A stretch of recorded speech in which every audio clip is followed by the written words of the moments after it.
Le quartier latin, elle n'a aucun...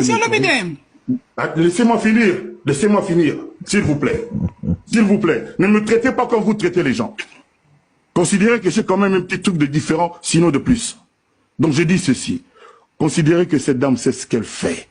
Elle n'a aucun intérêt d'être celui qui abîme l'entreprise de son mari pour laquelle elle a œuvré, pour laquelle elle a contribué, elle a donné.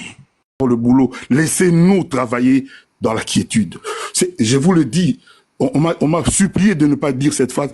J'ai l'impression, avec beaucoup de gens, que vous cherchez à séparer Cindy de Kofi. Vous, les soi-disant Cindy Phil, je sais pas quoi, hein, c'est vous les premiers opposés à Kofi Olomide. Pourquoi? C'est ma femme, ça ne changera pas. Elle sait ce qu'elle fait. Messieurs, dames, c'est la femme de Kofi, c'est madame Kofi Olomide. C'est comme ça dans son passeport. Quand vous l'avez vu, vous l'avez pas vu en Australie, c'est l'affaire de Kofi. Vous savez pas que les visas, ça se donne, ça se refuse? Kofi va aller en Australie, 19 heures de vol, sans Cindy, avec le sourire, avec plaisir. Vous pouvez pas imaginer. Mais nous, on est ses enfants. Nous, on est les Kofi, les Kofiettes.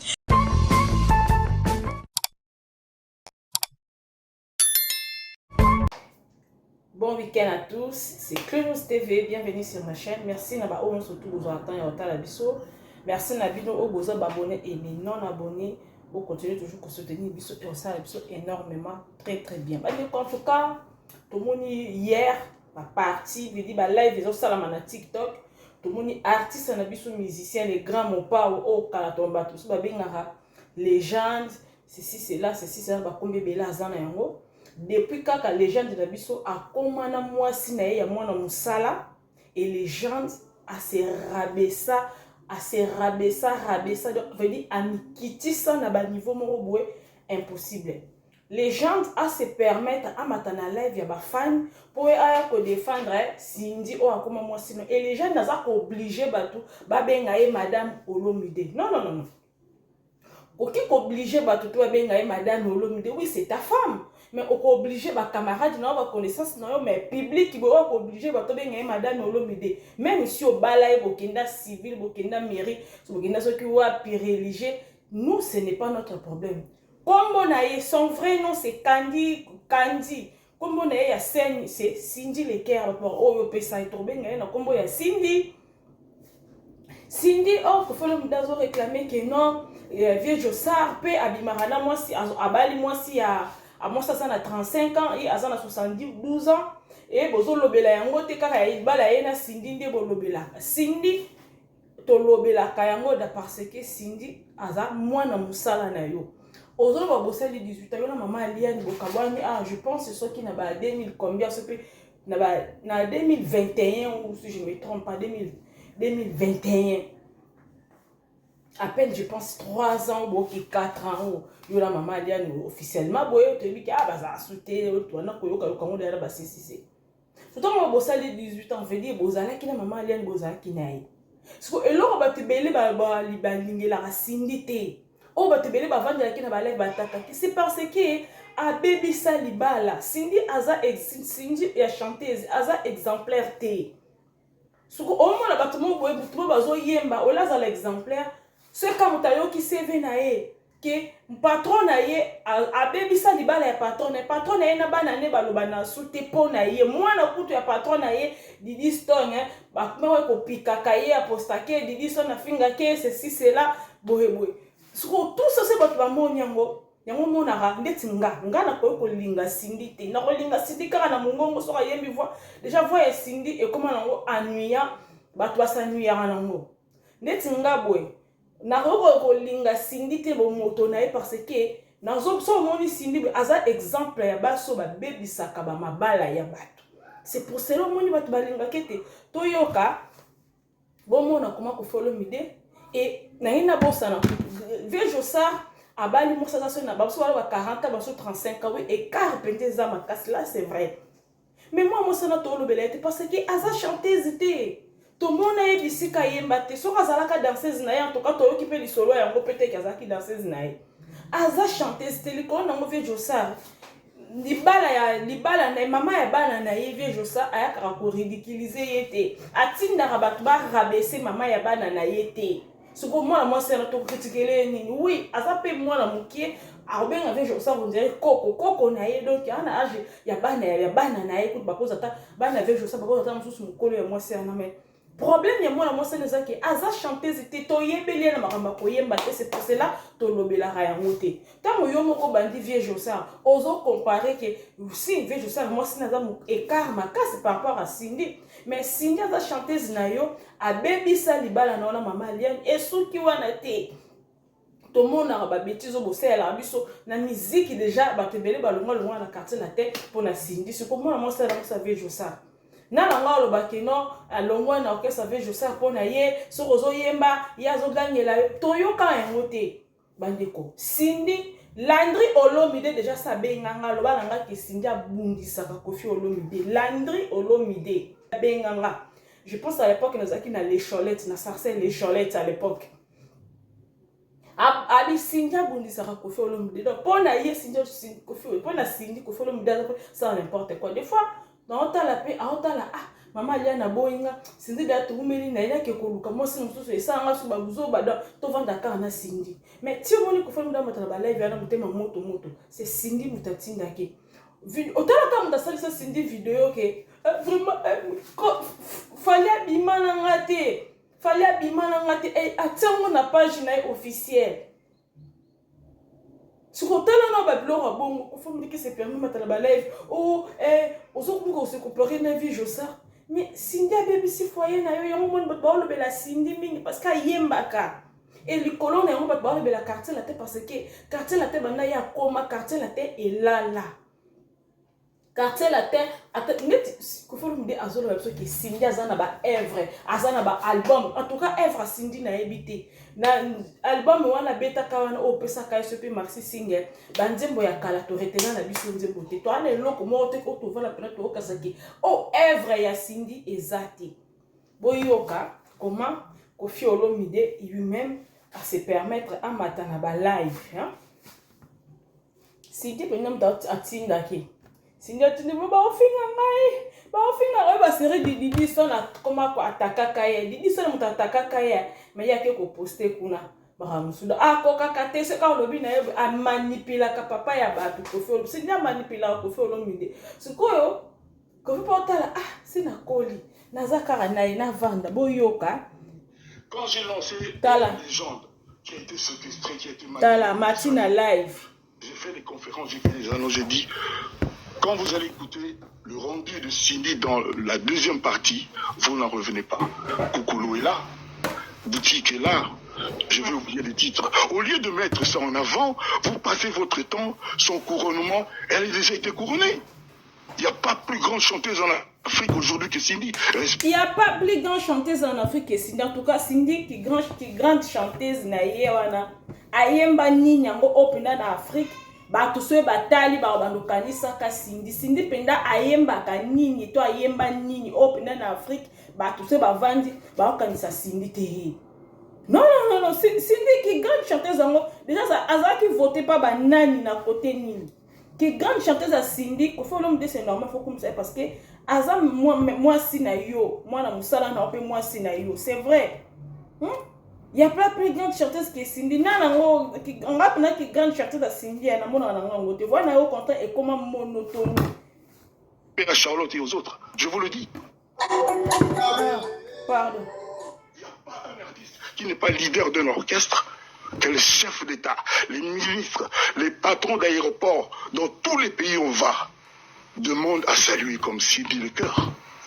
Elle a dit. Ba patron wana basenga ba pesa Cindy le cœur mbote parce que pona yo ozana ba œuvre ce qu'on mutu wana aza à côté de Cindy elle est à côté aza na côté na yo akoma pe le logo la sabiso le logo na yende mwasi na yende mwasi c'est normal batu na yo bato ba yebi yo ba pesa Cindy respect parce que aza à côté na yo c'est comme ça. J'ai été couronné. Le monsieur qui venait de parler tout à l'heure, je vous demande respectueusement, monsieur, respectez ma femme. Déjà, elle est la femme de Koffi. Mais quand vous en parlez, vous faites le travail des ennemis de Kofi, de ceux qui veulent détruire Kofi, de ceux qui sont... Regardez ce qui se passe avec le YouTube. Vous ne dites pas un mot. C'est un scandale universel.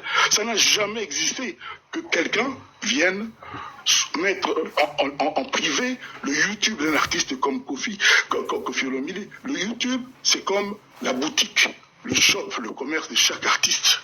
Et là, le Vuitton de Kofi Olomide, on ne le voit plus. Alors qu'il y a des tubes, Babila, Mamarifa, Mwanandwele, Mbouma, j'en passe de meilleurs débloqués, etc. C'est ça qui aurait dû être votre préoccupation. Cindy s'est fait, et laissez-moi le faire. Attendez, le rôle de commentateur est un rôle ingrat. Vous ne pouvez pas passer votre vie à ne faire que des commentaires et à ne pas soutenir votre soi-disant artiste. Ce n'est pas comme ça que ça se passe. Regardez les Gaulois, même quand l'album est bien ou n'est pas bien, ils soutiennent quand même. Les autres, là, n'en parlons même pas. Tout est toujours bon, mais ce n'est pas le cas avec nous. Ce que je dis là, je n'aurais peut-être pas dû le dire à la télé, mais j'ai trop mal au cœur. Et ça continue, ce sera son couronnement. Mais vous voulez quoi? Mais non, les gens na biso o bato babenga les gens malgré qu'on voit que les gens ont mérité non en côté. Alors que azol bala bato kuna ba live le beau vandela bolo bela bantembo ngai vous êtes là seulement ya kolobe mais bozo bato public tout le monde a kata fallait que somme c'est qui moi sinon fallait continuer ko bomba ye. Bino boya kara awa bo la kisabino ke bino boza na love makasi bozo la kisabiso biso to sani to kolobela love na bino un peu speli kono nango apesi ba gola bozu bordir ko faut le meda pesi ba gola bordir alobi ba gola ata album na bango eza bien te bango ba vanda wana kaka bazana pour na soutenir bango les autres là ne parlons pas les autres là wande ba warrior ba tunyo na ba commentaire. Les autres là, les autres là, c'est des warriors. Oh, bah, Gaulois, ata album na bango, ceux qui ont beaucoup tout bien te, bango bazaka wana kapo na soutenir. Bah, Gaulois, bozu penda souka na bordir. Ceux qui tozo lobela yo na Cindy, na vie privée na bino parce que, tant bino bo le kana TV, bo la ki sabiso ke boza na bolingo, bozo la ki sabiso ke boza ba amoureux. Siko biso to osani. Bozo ozo la kisabiso ndeni bozala na Cindy na mbeto kuna bovandi na chambre bolati ba pyjama yo ozo yemba bozo la kisabiso ndeni bosala love na bino c'est bola kisa biso ngote biso peut ozo courage à lobela te so to lobela parce que bino moko bola yo moko la kisara biso ndengeni bosala love c'est pour cela nous aussi en prophète on parle de votre vie privée. Vous voulez allô. C'est qui ça, lui, là-haut, là, Allô, vous m'entendez? Oui, quoi, j'en ai là, Bozela, on est au benga, on a fait le midi à Zolela. Non, franchement, si je te papa batu. Baby, sa papa ya batu, penda papa ya batu, penda au commissaire, donc il aura à moi la mouquet. Qui m'insupporte. Et j'ai la gorge un peu serrée depuis quelques temps. Vous multipliez des lives où les gens disent ce qu'ils imaginent. Et non la réalité. Là, par exemple, là, déjà, mon épouse, Cindy, n'a pas le droit d'être appelée Madame Cindy. Ça, je n'accepte pas. Vous dites que vous l'aimez, mais en fait... Nakata live, kuna, bakubabengaki Cindy, alobi ako accepter te. Madame, Cindy, mais Cindy, elle est chanteuse. C'est pour cela que ya scène. Tu veux obliger des gens Madame Olomide, mais Cindy. Obi papa oya, omoni baba tata ba bimana mi bala mike. Bana wana basi ba manipula kabango. Arosali c'est pas comme si peu n'importe quoi le testament mo boya n'importe quoi kaka ponini asosale menace parce que papa wana sakoli aomi mo zo se sentir sécurité et pas ya moi si wana ya jeune fille. C'est pour ça c'est ce qui se passe avec notre les vieux des 107. Les vieux des 107 a monaki lelo ceux qui sindia zate na usuka wapi. Alors faut nazala na ye kaka. Yango bozomona vieux 207 azana shorté vieux 207 faut aya soutien amateur na live bazawana na ye na mwasi. So un artiste penza professionnel international penza. Non, non, non, non, non, non, non, non. C'est pas oh, moi, ça me plaît pas. Bobenga moi si nanga madame Olomidete. Non, non, non, non. Non. Tobengi madame Olomidete parce que c'est pas une obligation parce que maman Elia ton obeka mère Alia. Oui, il y a sa chanteuse maman Elia elle n'a jamais été chanteuse. Au présent maman Elia toyebaye mbalamoko elle était ta femme. Toyebaye mbalamoko bon moi si na yo sindi toyebaye d'abord moi na musala. C'est pour ça les respects est différent bah tu vas s'adapter na yango. Peut-être nga penza na koko benga sindi madame Olomidete. Attends quand madame Olomidete bo bala la na passeport na yeza bongo. Na kokango parce que elle n'est pas une madame exemple. Aza basoyo o ba baby sa ba foyer ya bato. Ya on ba te bele ba bele ba appréciera sindi te. Vous ne la respectez pas. Vous pensez, vous êtes convaincu que j'ai rencontré Cindy comme vous l'aimez aujourd'hui. J'ai rencontré Cindy comme les Rwandais ont rencontré le diamant brut du Congo et envoyé en Occident. S'il vous plaît, madame, je n'ai pas besoin de laisser ça. Laissez-moi dire ce que j'ai à dire. J'en ai sur le cœur. Bon, ça, c'est la première chose. Je l'ai rencontrée il y a 18 ans.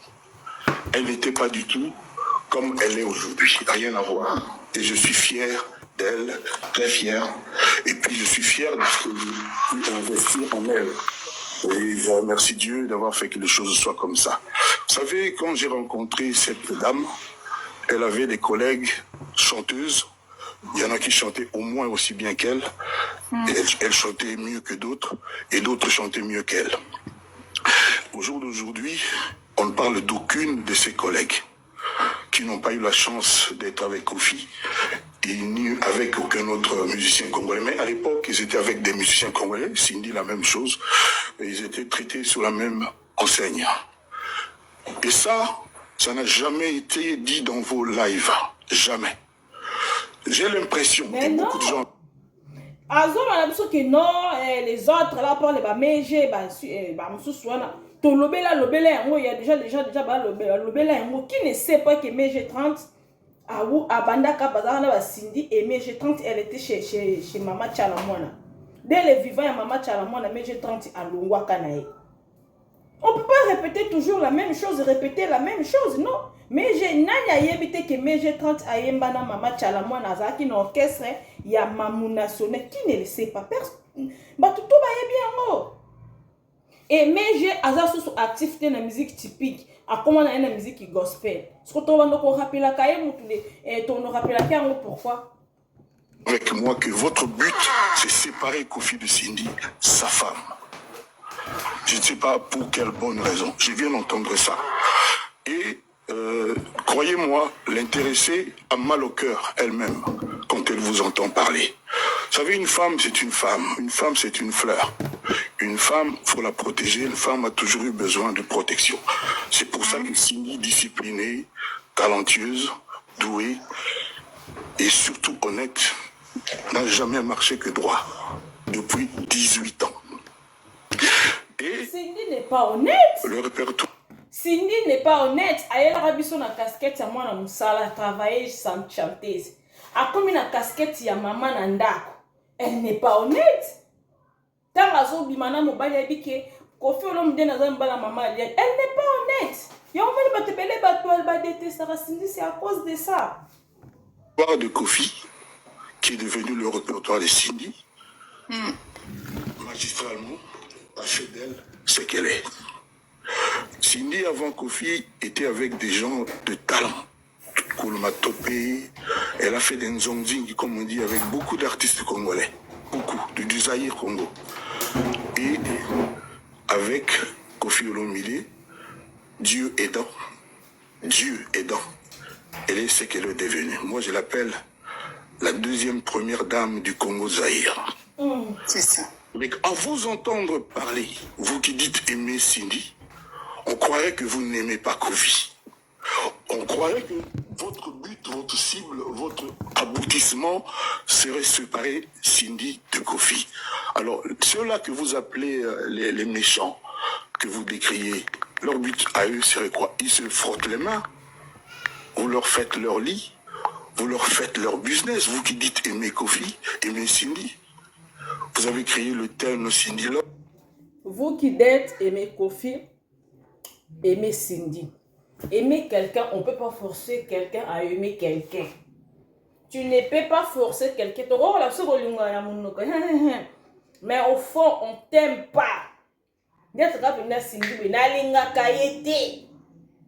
Même si a forcé, déjà quand on a baby sali bala ya bato, nga soka ba baby sa mabala ya bato. Oyebi ki mobile na obi mana za na mosi na ndako yo bimine en tout cas, nga je te déteste. Je t'aime pas. Vos machins, tout ça là, c'est beau. Mais ça veut dire quoi? Ça veut dire c'est les opposés de la cofiphilie, des cofiphiles. Non, vous ne pouvez pas faire comme ça. À vous entendre parler, il n'y en a que pour Cindy. Son couronnement, laissez-moi faire. J'ai commencé mon travail, vous n'étiez pas là. Vous n'avez pas cru. D'ailleurs, par moments, j'entends dire que Cindy a boumi quartier latin. Ah oui. Cindy est Morazanani. Que vous le veuillez ou pas, c'est le quartier latin qui a fait Cindy et qui continue de le faire. Elle adore les jeunes du quartier. Non. Là, c'est vrai, Cindy le cœur a boumi quartier latin.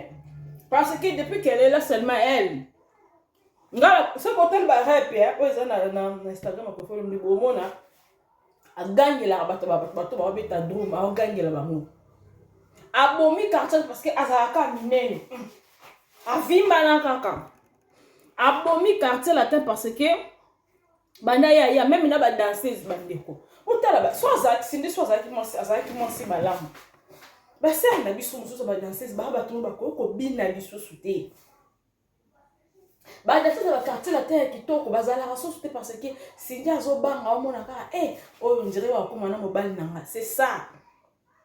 Bas ndeti na mona sera na soma da sima ozo tepena ki sero kuisioko fe bomba mana se bilamba mobali ne ka mota mona azobina so za ki mosi malamu bolukeli fond de commerce moko ya bien dans ces wana papa va compter de kina Kinshasa boyebi si non so pusani zo fond de commerce peut-être ko bina musale ba nosama mais zo fond de commerce OK oteka ka osamelo mobo pour vivre mais ko bina so pusani.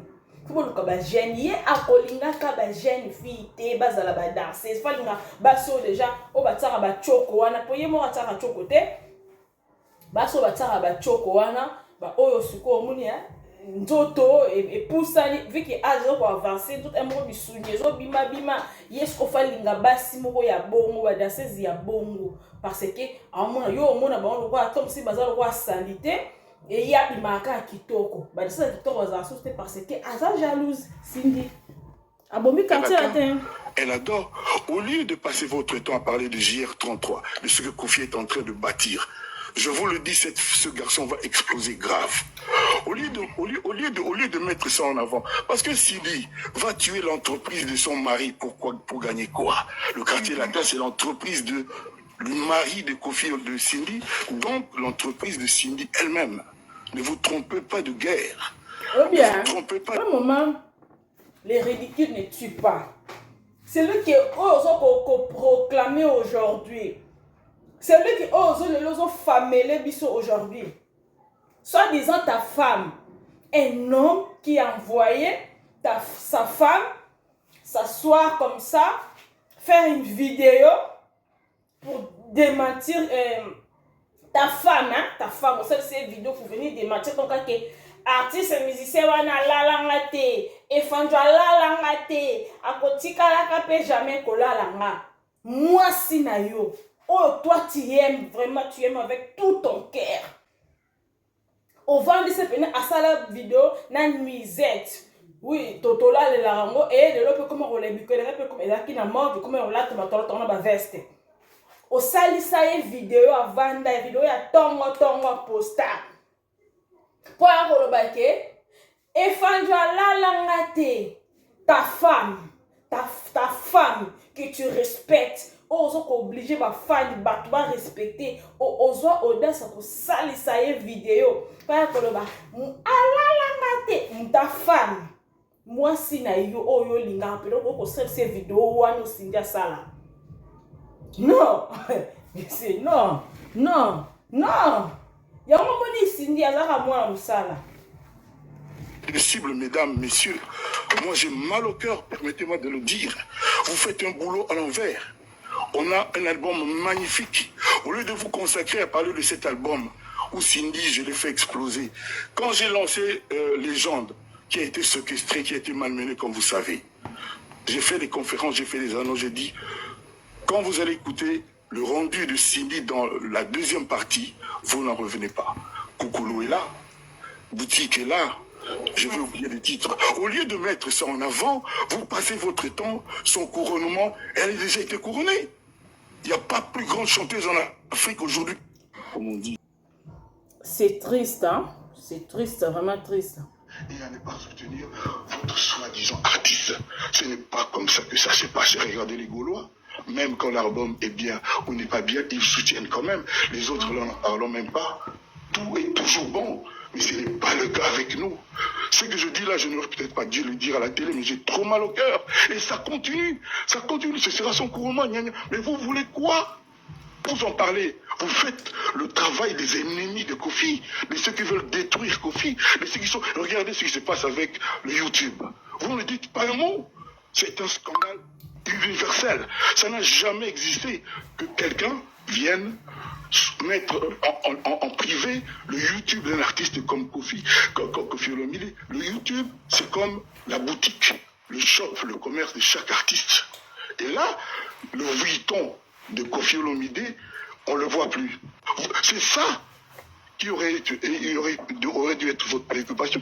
C'est un rôle ingrat. Vous ne pouvez pas passer votre vie à ne faire que des commentaires et à ne pas soutenir votre soi-disant artiste. Ce n'est pas comme ça que ça se passe. Regardez les Gaulois. Même quand l'album est bien ou n'est pas bien, ils soutiennent quand même. Les autres, là, n'en parlons même pas. Tout est toujours bon. Mais ce n'est pas le cas avec nous. Ce que je dis là, je n'aurais peut-être pas dû le dire à la télé, mais j'ai trop mal au cœur. Un moment, les bafani nae que les vieux des 107 amis bafani nae, bazo soutenir album terre. Regardez les Gaulois, même quand leur album est bien ou n'est pas bon, les Gaulois vont soutenir. En tout cas, ils vont soutenir, ils vont soutenir l'album. Ils vont vendre la caravane. Fanjo, viens bailler. Ok, vous levez l'album. En tout cas, c'était le Clonos TV. Je dois vous laisser parce que Nao Bima, comme déjà presque 9h, je dois sortir dans mon ça à Libanda. Tout le monde est dans le prochain numéro. Abonnez-vous et puis partagez la vidéo. Bye bye.